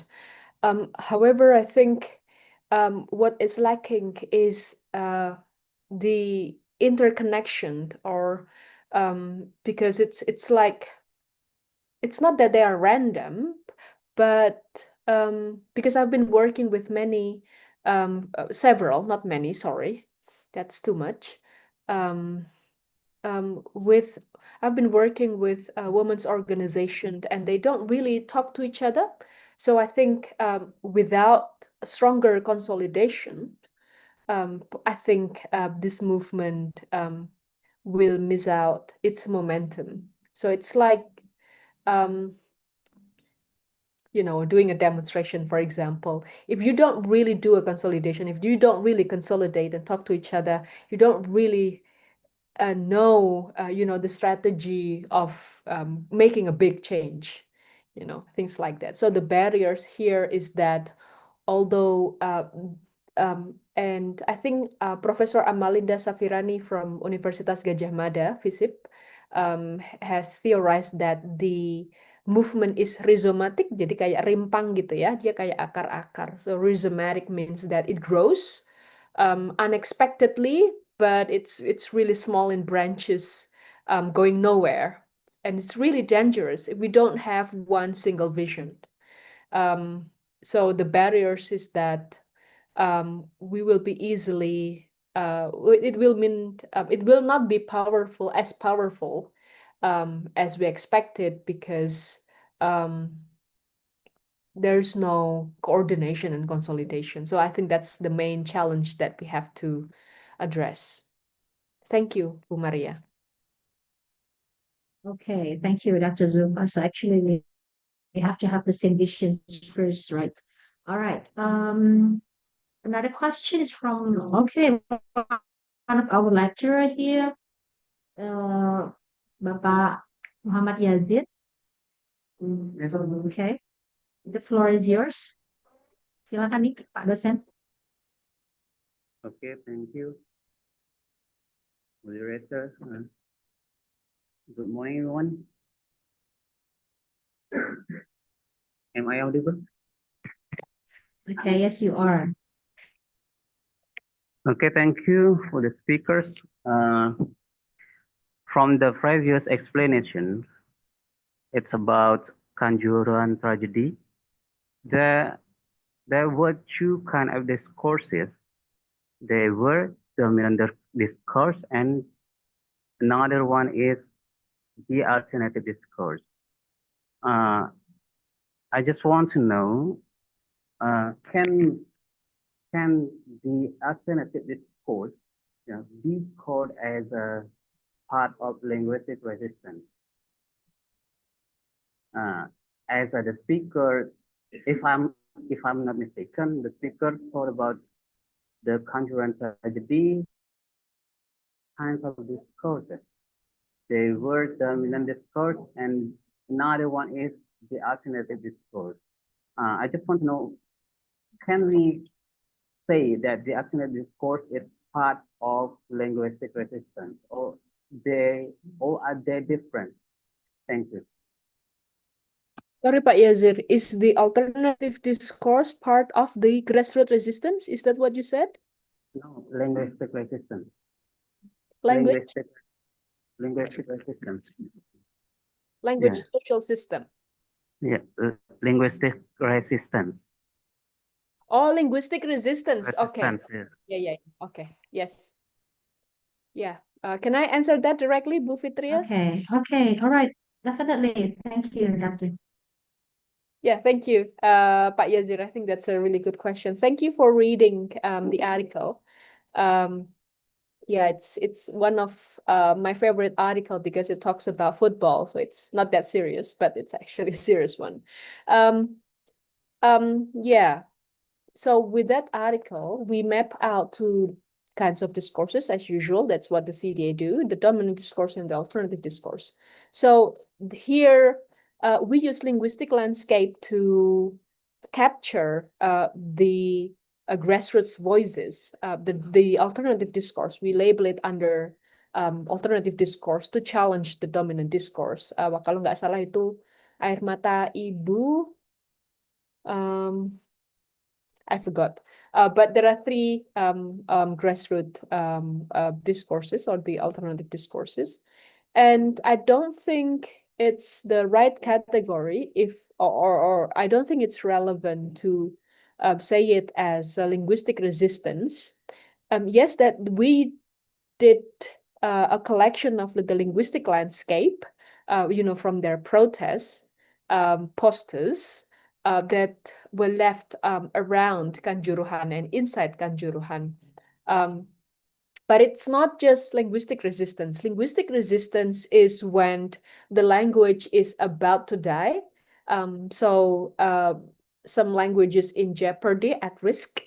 Then they can resist by doing something, to preserve the language itself. So I don't think linguistic resistance is or to resist by using language. I don't think it's I don't know, but we can have an argument about this. But I'm not sure if it's a relevant theory to to explain the phenomena, the social phenomena that we are looking at, and that's why we're looking at it from discourse analysis, because it is more on the discourses that are circulated on the air that might not be visible, but it is manifested through the linguistic landscape. Gitu Pak Yasir.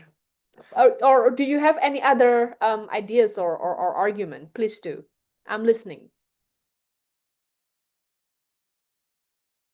Thank you for the explanation.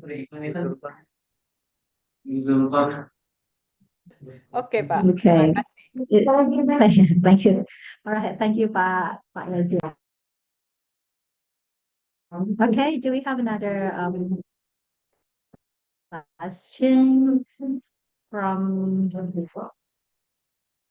the chat? Okay. What about other participants? Okay.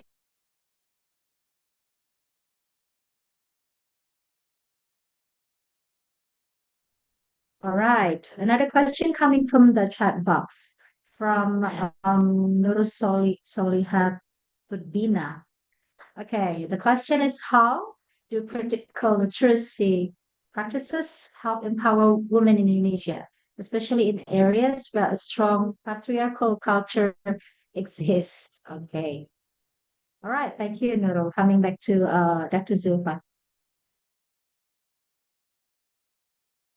Yes, thank you. I'm still reading. How do critical literacy practices help empower women in Indonesia, especially in areas where strong? Yeah, the answer is, I think the presentation that I did, it's a long way to answer that, but there are three categories. I will then repeat again my talk. There are three categories of critical literacy practices here. Mungkin saya share screen lagi ya. So this one, this is the three practices: the direct literacy approach, the political approach, and the digital approach. All of these aims to promote gender equality and social inclusion. Yeah, I think I'll just pause this and let you read, because I cannot go back to the presentation again.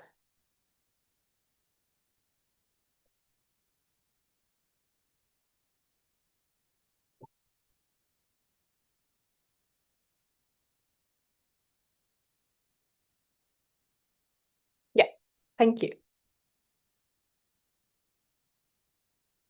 Okay. All right. Thank you very much, Ibu Zulfa. Okay, we have Maybe one last question that we have in the chat box from Ibu Khofifah Ingasari. In your research on Women's March Serang, what was the most surprising finding regarding how local women responded to the critical literacy programs, and how did that surprise change your view of movement? Okay, that's the question, Dr. Zulfa, our very last question today. Okay. The most surprising finding, how local women responded to the critical literacy program. Yeah,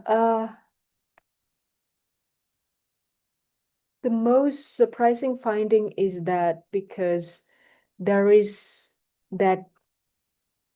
they were actually from TBM, Taman Bacaan Masyarakat. So it was a literacy community. Then because the founders are women and they are concerned where it's in an industrial city. Jadi kalau kota industri itu, the women also went to the factories, pekerja pabrik gitu ya, low paid, poor work condition. So there is a highly, gender inequality happening. And banyak kasus, there are so many cases of KDRT, domestic violence. So the issue of domestic violence, I mean, is on the mothers, not on the fathers, on the woman, not the men. That's the industrial as well as coastal area. Jadi daerah pantai dan daerah industri, kota industri. So that's why this TBM, this community breeding community group, they then because they've been the book club that they had were discussing the issue of women all the time, and then they were then connected to Women's March Jakarta, and then that's why they transformed that grassroots organization into Women's March Serang. So I guess that historical transformation of the organization is the most surprising part. And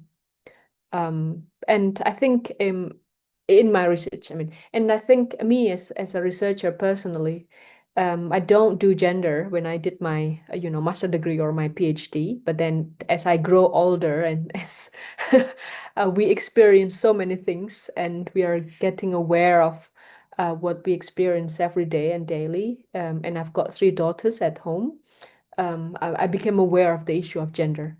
And this is for all of us, I guess.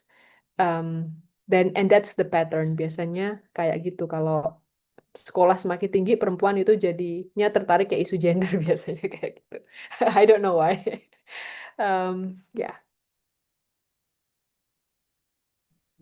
All right. Thank you, Dr. Zulfa. I'm so sorry, Dr. Zulfa, we have one last question because since this is a question from our senior lecturer, Bapak, Dr. Ismail Petrus. Okay, so the final question is that from the authorities' point of view, it seems like an issue of conspiracy, the works of researchers. So can we have another approach to make a change? Okay, that's the question. Yeah, thank you, Pak Ismail, for the question. Yes, I do agree with you that everything that we as researchers or scientists or scholars do, the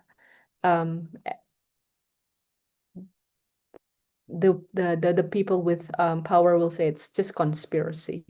We live in a situation where science research is not appreciated. So the best way to do that, what we do is we find a gatekeeper in the government apparatus. So those in the first echelon, I think, That's pretty strategic if we cannot access the ministry or the president or the vice president who don't read. um, um, yeah, so the best way to make impact is to connect with those in power who listen to our research and our research findings, and try to formulate our research findings in the best strategic way so that they could leverage that into policymaking. I know there are so many challenges because the nature of our policymaking is cherry picking. Cherry picking is that use research only to justify policies. So it's not the other way around. Yeah, so policymaking is highly political issues. It's not just academic issues. So I think the low-hanging fruits is that we approach, once again, the gatekeeper, I would say, the first echelon who listen to us, who can work with us really well, and then try to push for change bit by bit. That's what we did. So currently what we're doing is on the academic integrity issue. So I'm part of writing a policy brief, naskah academic, for the integrity issue, academic integrity issue, because some of our universities are flagged as red in that integrity index. So we try to bit by bit, socialize and promote how to be more, I would say, in how to have more integrity in doing research and in writing. Yeah, so it's not just a conspiracy theory. If it's a scholarly and rigorous works, it's not just a conspiracy. That's what I'm trying to say. Thank you. All right. Okay, thank you very much, Dr. Zulfa, and also thank you very much to all the questions from the floor. So, ladies and gentlemen, I would like to conclude, okay, briefly. So, basically, today's lecture has already reminded us that this critical literacy is not merely just a skill, right? But it is actually a lens. So, it is a way of seeing the world, questioning the dominant narratives, and also understanding how this discourses can shape the realities. And we hope that this session can inspire all of us, especially our students, to conduct the research that is critical, reflective, and also socially engaged and transformative. Okay, so ladies and gentlemen, on behalf of Master Program in Language Education, we'd like to express our deepest gratitude to Associate Professor Dr. Zulfa Sakhiyya, Ph.D., for her invaluable insights and also generosity in sharing her expertise. Thank you very much as well to all the participants who contributed to today's session. Kalau tadi saya buka pakai pantun, tutup pakai pantun juga ya Bapak Ibu ya. Oke. Membaca teks tak sekedar arti, ada kuasa di balik narasi. Mari teliti wacana dengan hati-hati agar literasi kritis tumbuh berani. Oke, terima kasih. With that, we officially conclude today's public lecture. Thank you very much, Dr. Zulfa. Thank you very much, everyone. Wassalamualaikum warahmatullahi wabarakatuh. Coming back to MC. Okay, for the moderator, and also thank you very much to our keynote speaker, Ibu Zulfa Sakhiyya, M.TESOL Ph.D., for the insightful presentation, and Dr. Fitria Aprilia, MPD, for moderating this public lecture. We truly hope that what has been shared today will be valuable and beneficial for all of us. Okay, so ladies and gentlemen, we will now proceed to presentation of certificate.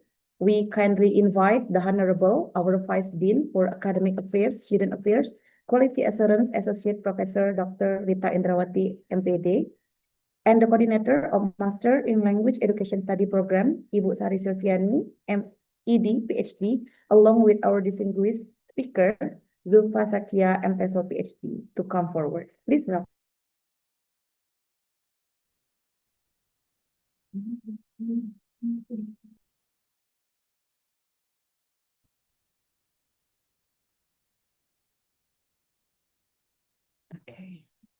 Yeah, hello, Dr. Zulfa. Yeah, it is. Yeah, it is actually a very important and nice presentation that I have to attend actually. However, in the morning, I have also another activity that the dean asked me to come to another Zoom in order to give speech because it is a promotion actually. However, we didn't. So I'm so sorry that I cannot open officially this lecture, but however, it has been representative by the other lecturers. So thank you very much. I hope that this guest lecture can be beneficial for our students and also our lecturers. And we can keep contact, we can keep do research with you. And Ibu Sari as the coordinator will contact you to do research together about the critical discourse in critical literacy. So here I would like, based on the dean, I would like to give you the certificate of appreciation as the resource person or the speaker of our guest lecture. Please accept that. Thank you, Ibu Zulfa, Dr. Well Zulfa. received. Well received. Thank you very much, Ibu. Yeah, you're welcome. Thank you, moderator, and also master of ceremony.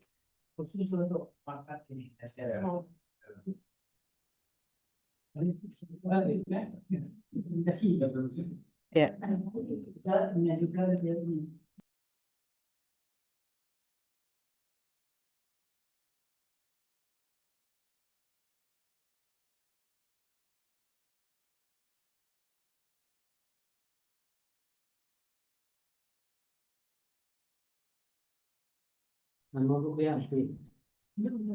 Thank you, Bu Zulfa, again for a very interesting discussion.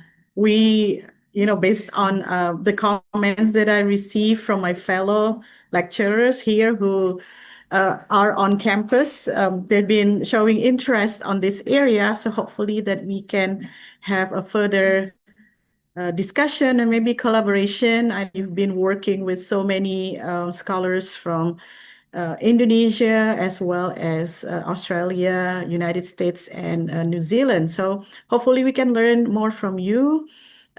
So again, thank you for dedicating your time today in all these activities that you have. Terima kasih Bu Zulfa. Zulfa ini luar biasa telah menyediakan waktu untuk permintaan saya yang khusus ya dan juga cukup singkat mungkin ya waktunya. Terima kasih sekali lagi atas nama Prodi S2 Bahasa dari rekan-rekan dosen maupun juga mahasiswa di program S1, S2, dan S3 yang kesempatan pada hari ini.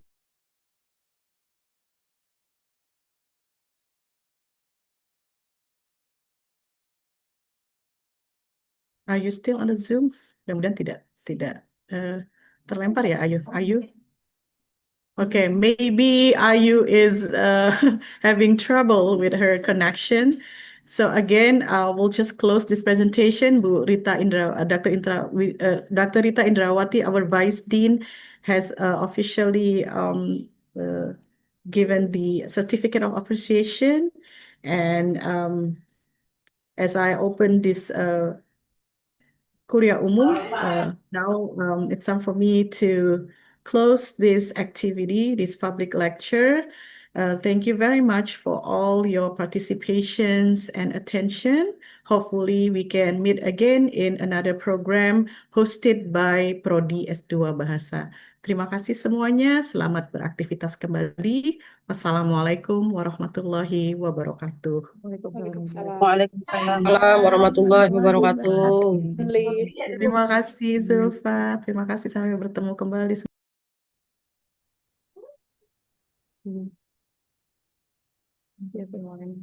Izin live.